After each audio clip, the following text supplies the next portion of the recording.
श्रीराम जय जय राम. आपले जीवन एकदा सद्गुरूच्या ताब्यात दिल्यावर तो सांगेल त्याप्रमाणे वागावे. ज्या दानाची आठवण राहत नाही ते दान खरे होय. जेव्हा आपण बक्षीस देतो त्यावेळी कोणतीही अट न ठेवता ते दिले तरच त्याला बक्षीस म्हणता येईल. शुद्ध भावना म्हणजे मोबदला न घेण्याची किंवा फलाशा सोडण्याची इच्छा. भक्ती ही अशी निरपेक्ष असावी. देवालये बांधली, देवांचे पूजन अर्चन केले म्हणजे भक्ती निरपेक्ष केली असे नव्हे. देवाचे करीत असताना, जप करीत असताना त्यापासून काही हवे आहे असे न वाटले पाहिजे. तुम्ही सर्व लोक भजन पूजन करता, परंतु हेच सर्व कसे होऊन बसले आहे? जसे शास्त्रात भांडे कोठे ठेवावे, पळीतामान कोठे ठेवावे वगैरे जे लिहिलेले असते ते सर्व माणूस तोंडाने म्हणत असतो आणि करीत असतो, कारण त्यामुळे त्याला कृती करणे सोपे जाते. तसे आपण देवाचे करतो, परंतु ते केवळ केले पाहिजे म्हणून. ती आपल्या घरातली एक प्रथा आहे म्हणून. आपल्याला देव आवडतो म्हणून नव्हे. एक मुलगा होता, त्याला त्याच्या वडिलांची पत्रे येत असत. तो पत्र वाची आणि देव्हाऱ्यात ठेवून देई.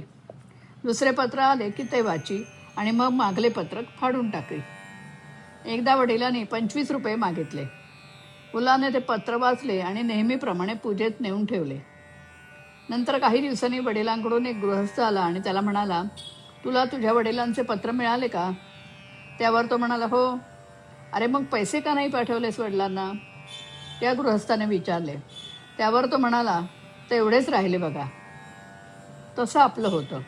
आपण कृती करतो, पूज्यभाव वगैरे ठेवतो, परंतु सद्गुरूने सांगितलेले तेवढे करीत नाही. त्यामुळेच आपली सत्कर्मे ही आपला अहंकार कमी व्हायला कारणीभूत न होता उलट अहमपणा वाढवायलाच मदत करतात. म्हणून सद्गुरूने सांगितलेले साधनच आपण प्रामाणिकपणे संशयरहित होऊन करावे. त्याकरिता व्यवहार सोडण्याची जरूर नाही. युद्धात सारथ्याच्या हाती सर्व काही असते. तो लगाम हाती घेऊन जागृतपणे उभा असतो आणि योग्य वाटेल तेथे रथ नेऊन उभा करतो. युद्धकर्त्याचे काम फक्त बाण अचूक दिशेला किंवा व्यक्तीवर सोडणे. त्याप्रमाणे आपले सर्व जीवन एकदा सद्गुरूच्या ताब्यात दिल्यावर तो सांगेल त्याप्रमाणे वागणे हेच आपले कर्तव्य ठरते. आपण व्यवहारात गुंतू नये, पण व्यवहाराला सोडूही नये. ज्याने जगाची आस टाकली त्याचे तेज पडणारच हे लक्षात ठेवा. मला भगवंताची गरज आहे आणि प्रपंचाला माझी गरज आहे.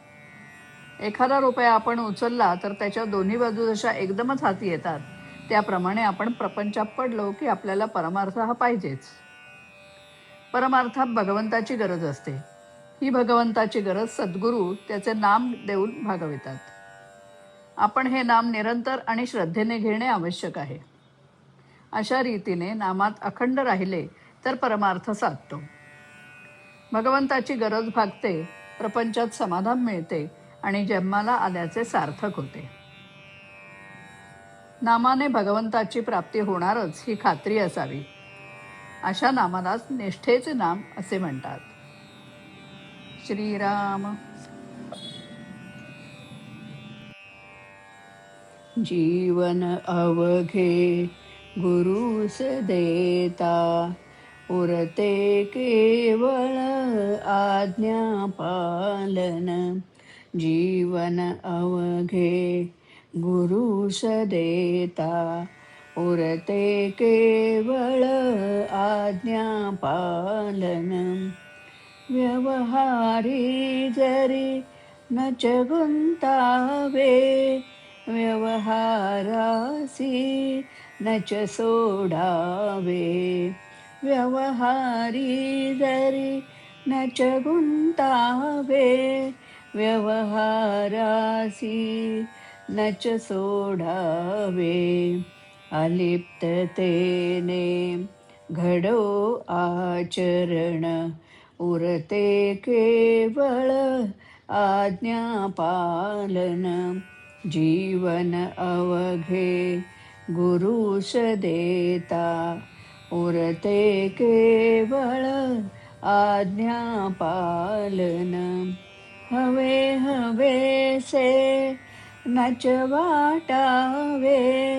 भजन पूजनी रंगुनी जावे हवे हवेसे नचवाटावे भजन पूजनी रंगुनी जावे हळू गळू दे सकल अहंपण उरते केवळ आज्ञापालन जीवन अवघे गुरुस देता उरते केवळ आज्ञापालन साधन जे सद्गुरुने दिधले निष्ठापूर्वक जर आचरिले साधन जे सद्गुरुने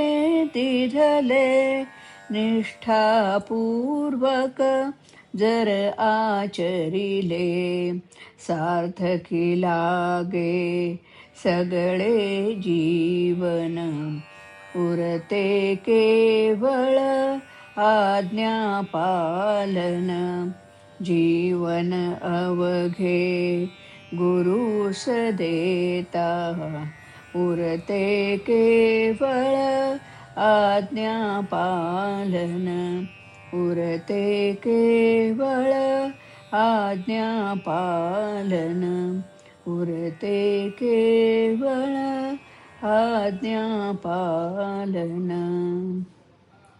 श्रीराम